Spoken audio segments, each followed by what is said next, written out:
एक बार महाराज के कानों तक एक व्यक्ति के बारे में खबर पहुंची।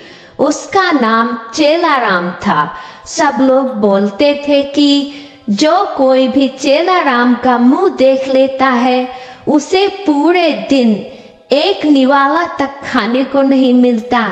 वह इंसान पूरे दिन भूखा ही रह जाता है।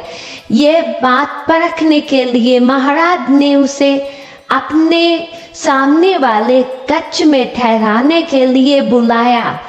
चेलाराम महल में आकर बहुत खुश था। उसे राजसी भोग भोगने में बड़ा मजा आता था। चेलाराम, तुम्हें यहाँ बुलाया गया है क्योंकि मुझे तुमसे कुछ बात करनी है। धन्यवाद महाराज, मैं आपके आदेश का पालन करने के लिए यहाँ हूँ। लोग कहते हैं कि जो कोई तुम्हारा मुंह देख लेता है उसे पूरे दिन खाने को नहीं मिलता। क्या यह सच है? नहीं महाराज, यह बिल्कुल गलत और अफवाह है। मैं यहाँ आपके सेवा में हूँ और आपके आदेशों का पालन करता हूँ।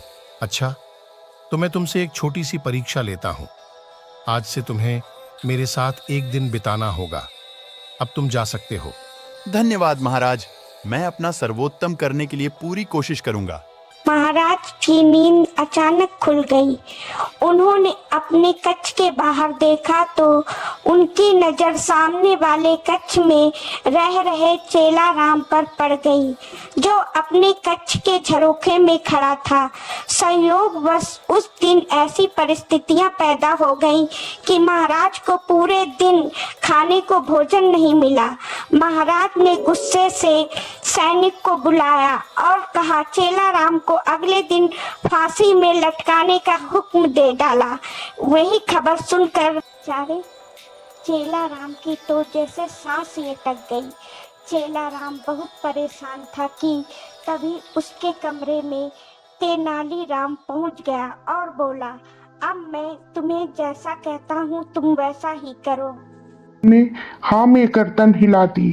तब तेनालीराम बोला, कल जब तुम अपनी अंतिम इच्छा में पूरी प्रजा के सामने कुछ कहने के लिए बोलना।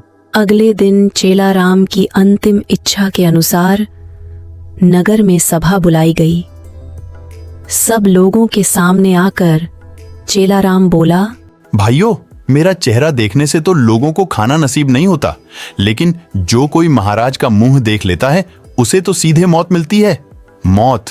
चेलाराम की ये बात सुनकर महाराज अचंभित हो गए। उन्होंने तुरंत फांसी रुकवा दी और चेलाराम से पूछा, तुमने ये सब किसके कहने पर बोला?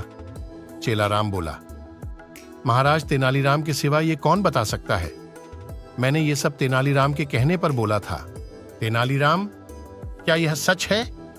क्या तुमने चेलाराम को ऐसी बातें कहने के लिए प्रेरित किया? महाराज, मुझे खेद है कि आपको यह स्थिति आई, परंतु हाँ, यह सच है कि मैंने चेलाराम को उस तरह के उपाय का सुझाव दिया था। तुमने उसे किसी भी प्राकृतिक आपदा से निकलने के लिए बोला, लेकिन उसने मेरी आत्मा का अपमान किया।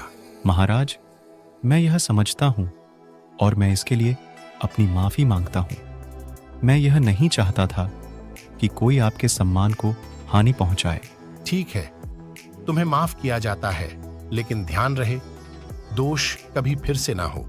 धन्यवाद महाराज, मैं आपके आदेश के अनुसार चेलाराम के साथ इस घटना का प्रबंध करूंगा।